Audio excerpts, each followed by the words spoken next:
It's Saturday morning, mga higala, mga Mars. So, wam tayo work di sa tamo sa kayog mango jeep. Okay? Na ako sa akin pirmi kumudon sa work. So, wala may work sa kay ko tricycle. Kay gigutom ko mo ko sa akong gimingawan nga pagkaunan. Piyot ko.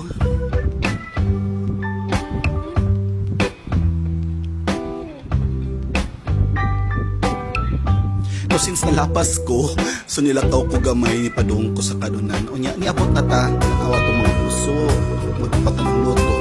Nag-prepare pa sila, nag-prepare pa sila sa mga food. Dahil kapag kaon, aside sa kanay akong paborito, mga piniritong manok, yung pork chop, nasa sila dagang pagkaon. Nagputang bisaya, pinakbit, uyok, bulinaw, bihon, uban pang mga lamiyang pagkaon. Okay? So, ari ko mo kaon guys, kung ka na ganing mingawan ko sa mga comfort food. So,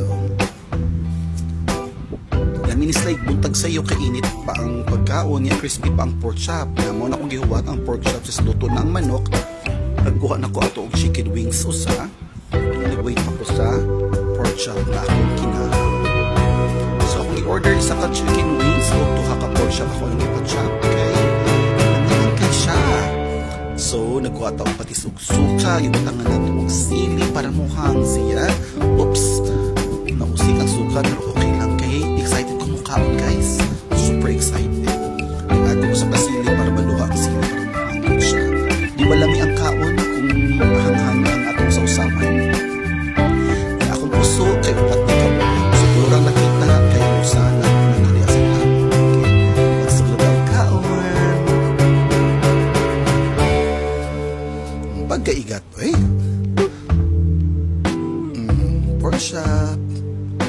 Lamian na pork chop. Sarap. Pak, puso. Tuara. Unlimited. Wag gigutom si Yads.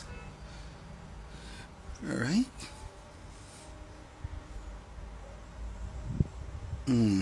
Hungit pa. Another hungit. Usap-usapa sa daw na. Uy, ayaw dit sutuan. Gigutom dyan ko anak guys mo nang ikada hungit. Tuon da yun kay gutom ka ayo. Tuara. Og human akong pagkaon nilili pag yun kog balik kay nagluto man gud sila og dynamite. If you're familiar with dynamite mo na siya o sili nga espada nga gibutangan og karne in between nga gilukot. Okay? Human akong kaon.